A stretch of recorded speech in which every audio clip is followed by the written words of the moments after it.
আজকে আমি দারুণ সুস্বাদু ঢাকাই পরোটা রেসিপি নিয়ে এসেছি। কতটা লাচ্ছা এরকম হয়েছে দেখো, আর দেখেই বুঝতে পারছো কতটা মুচমুচে হয়েছে। দেখো শব্দ শুনেই বুঝতে পার থাকবে মুচমুচে হয়েছে, সুন্দর খেতে লাগবে। তো চলো রেসিপিটা পুরো দেখার জন্য অনুরোধ রইল। নমস্কার বন্ধুরা, শিলা ফ্লিকুন ক্লাস সবাইকে অনেক অনেক স্বাগত। আজকে আমি ঢাকাই পরোটা বানাবো। তো তার জন্য এখানে আমি নিয়ে নিয়েছি ময়দা দিয়ে দেবো। আমি এখানে 300 গ্রাম মতো ময়দা নিচ্ছি। এরপর দিয়ে দেবো স্বাদ অনুযায়ী লবণ আর অল্প একটু চিনি। এর মধ্যে আমি দিয়ে দেবো খাস্তা করার জন্য দিলাম ঘি 1 চামচ। এখানে আপনারা তেল দিতে পারেন, তবে আমি ঘি দিলাম এই জন্য যে এটা ভালো একটা সেন্ট আসবে, খেতে ভালো লাগবে, ভালো মুচমুচে হবে, তাই জন্য এটা আমি এখানে ঘি দিলাম। এবার ঘিয়ের সঙ্গে ময়দাটা ভালো মতন মাখিয়ে নেব। একটু ভালো করে মাখাতে হবে।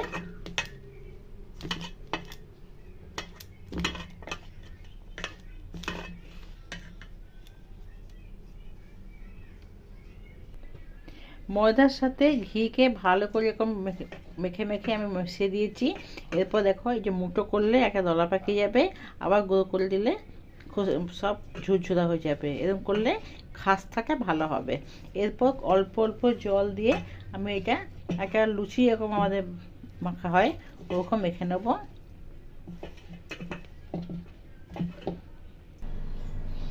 মাখা হয়ে গেছে এখানে। এরপরে হাতে একটু তেল দিয়ে দিচ্ছি, হাতে হাত করে তেল মাখিয়ে দিয়ে চাপা দিয়ে এটা আমি 20 মিনিট রেস্টে রেখে দেবো।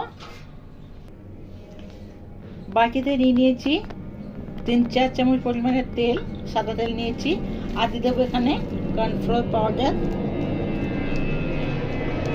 এবার তেল আর কর্নফ্লোর পাউডারটাকে ভালো করে মিশাবো।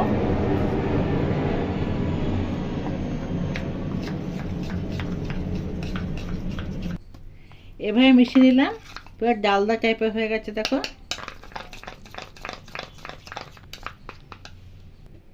এরপর এই ময়দা থেকে আমি নেচি কেটে নেব রুটির মতন, যেমন রুটি হয় ওরকম নেচে নিয়ে নেব। এইভাবে সব নেচিগুলো কেটে নেব।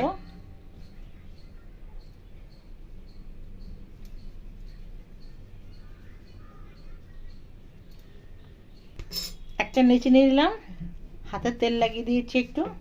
এবার বেলে নেব, যেমন গোল করে বেলা, বেশি পাতলা করব না, বেশি মোটা করব না। এরপর এই যে মিশ্রণটা করেছিলাম এর থেকে অল্প একটু নিয়ে এরকম হাতে নিলাম, নিয়ে চারিদিকে লাগিয়ে দেবো।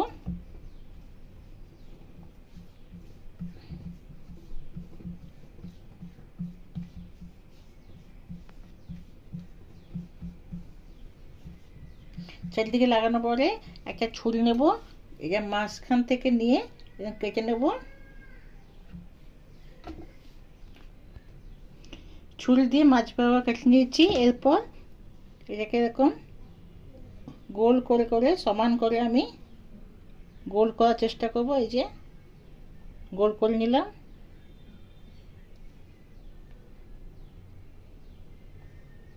এইভাবে মাঝখানটা ধরে নিয়ে আমি এইভাবে গোল করছি। এই যে এটা গোলাপ ফুলের মতন হয়ে গেছে। এবার এই লাস্ট কোনাটাকে ধরে আমি একটু মুড়ে দেবো। সব কটাকে আমি এইভাবে মুড়ে দেবো, যেমন পানের একটা খিলি হয়, পানের খিলির মতন আমি মুড়ে দিলাম। পান হয়ে গেল।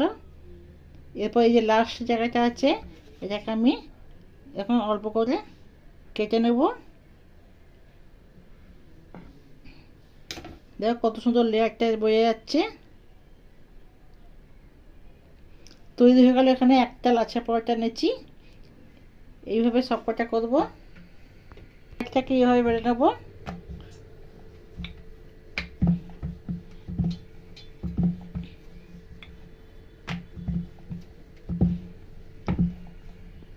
আবার এর মধ্যে এরকম ঘোলা দিয়ে দেবো।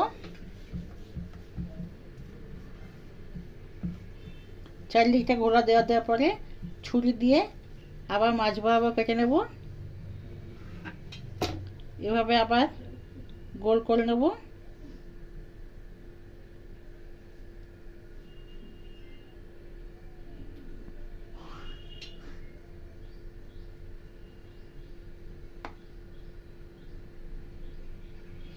এভাবে গোল করে নিয়ে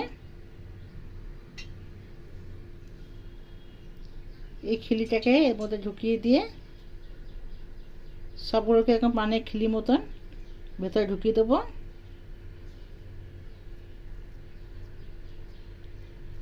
আর এইটা এভাবে আমি কেটে নেবো অল্প একটু। আর এই উপরটা একটু সামান্য তেল দিয়ে দেবো রাখার সময়। এর আগেরটাতেও আমি তেল দিয়ে দিলাম। এর লেয়ারের মাঝে আমি তেল দিয়ে দিলাম। এভাবে সবগুলো নিচে আমি কেটে নেবো। এগুলো তৈরি হয়ে গেল। পুরো কুলফি মালের মধ্যে দেখতে পাচ্ছি, দেখো এরকম সবগুলো নিচে আমি আগে করে নেব। নেচি করে নেওয়ার পরে এটাকে আমি এবার হালকা হাতে এরকম প্রেস করে নেব। হালকা হাতে প্রেস করে নিলাম।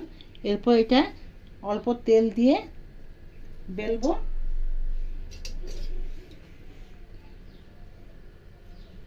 মাঝখানটা বেশি প্রেসার দেবো না, এরকম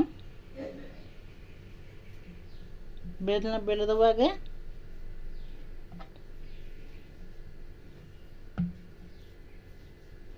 মাঝখানটা প্রেসার দেবো না, এই সাইড থেকে এরকম করে করে আগে বেলে নেবো পুরোটা।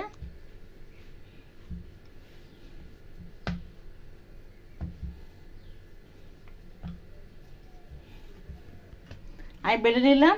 এবার লেয়ারগুলো কি সুন্দর বোঝা যাচ্ছে। এরপর এখানে তেল বেশি সময় রাখা যাবে না এটা, তাই জন্য আমি তেল গরম করে দিয়েছি। আর তেলের মধ্যে আমি এটা দিয়ে দেবো। আর মাঝখান থেকে সাইড থেকে তেল নিয়ে নিয়ে আমি এরকম মাঝখানে দিতে থাকবো।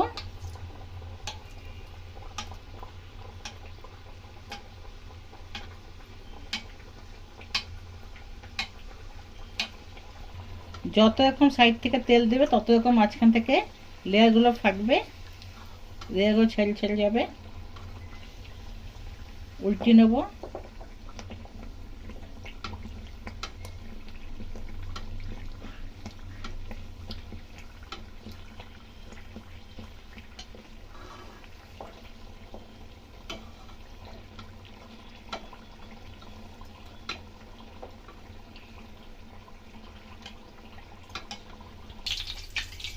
এই যে দেখো কিছু ফুলে গেছে। আর কিরকম এর মধ্যে যে পরস্তগুলো আছে দেখো সব খুলে গেছে কি করে।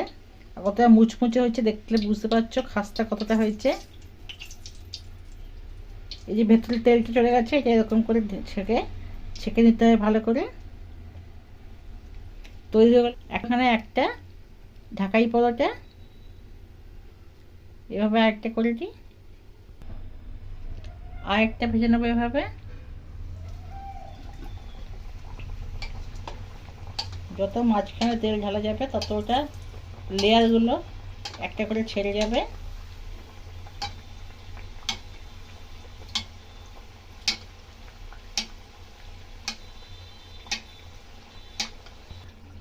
এরকম তেল দিতে দিতে দেখো মাঝখানে যে লেয়ারগুলো আপে আপেই ছেড়ে যাচ্ছে।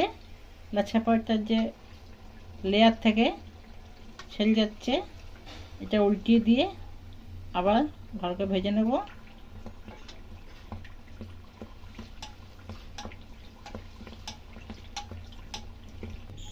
তৈরি হয়ে গেল ঢাকাই পরোটা। ঢাকাই পরোটার সঙ্গে ঘুগনি অথবা ছোলার ডাল খুব ভালো লাগে, তার জন্য এই মাঝখানে আমি দিয়ে দিলাম ঘুগনি।